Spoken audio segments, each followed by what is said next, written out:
Okay, I was just having some fun with the D chord and the G chord there. So let's go ahead and get started with the D chord. Let's get you that much closer to the transition section of the training. Get you rolling here.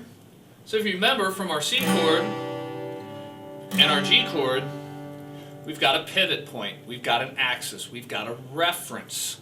Okay? And what that is our ring finger right there on the second string on the third fret. Now this is going to become a valuable tool to us throughout this training of moving more efficiently through the chords, getting a better speed as we go through the chords. So let's go ahead and get our ring finger in that all familiar position right there on the second string on the third fret. Now I'm going to go ahead and place my index finger right here on the third string on the second fret, and my middle finger is going to go down on the first string on the second fret. Now I'm going to go ahead and take my ring finger out of the way so you can see this positioning. Index finger right here on the third string second fret, middle finger right there on that first string on the second fret. Now let's go ahead and bring our ring finger into that.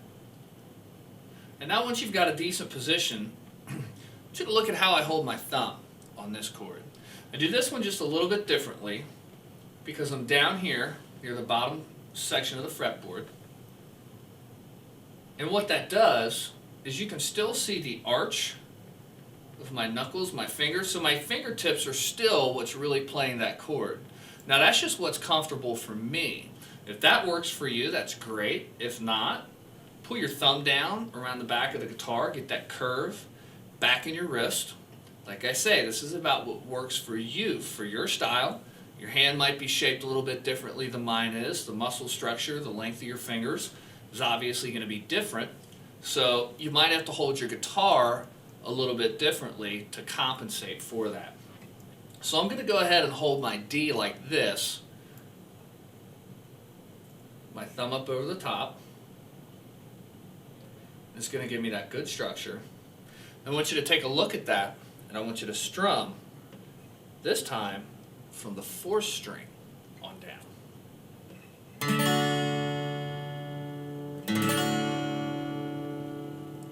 Now, same principle applies, checking for intonation, as from the other chords that we learned. Now, go through string by string. Hopefully you'll have nice clean intonation on all those. If not, don't be discouraged, okay? It's beginner's training right here. Check and make sure that our ring finger is not touching the first string or the third string. And then make sure that you've got enough pressure.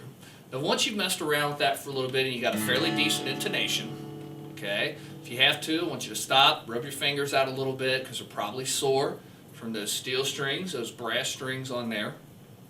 Kind of rub it out, shake your wrist out a little bit, and then come back, take your time, come back to the position, okay?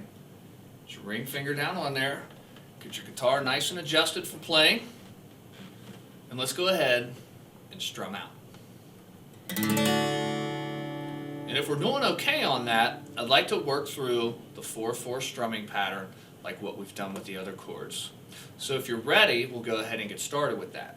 So we're going to start 1, 2, 3, 4, and go. 2, 3, 4, and again. 2, 3, 4, once more. 2, 3, 4, last time. 2, 3, 4. Okay, so work on your structure, work on that intonation, the sound, and go ahead. Bang around on that, have some fun, make a joyful noise unto the Lord. Praise God on that instrument. Try integrating, maybe moving around to some of the other chords. That's jumping a little bit ahead, but hey, I'm all for it. So check that out. Get yourself geared up, and we'll move on to the next chord.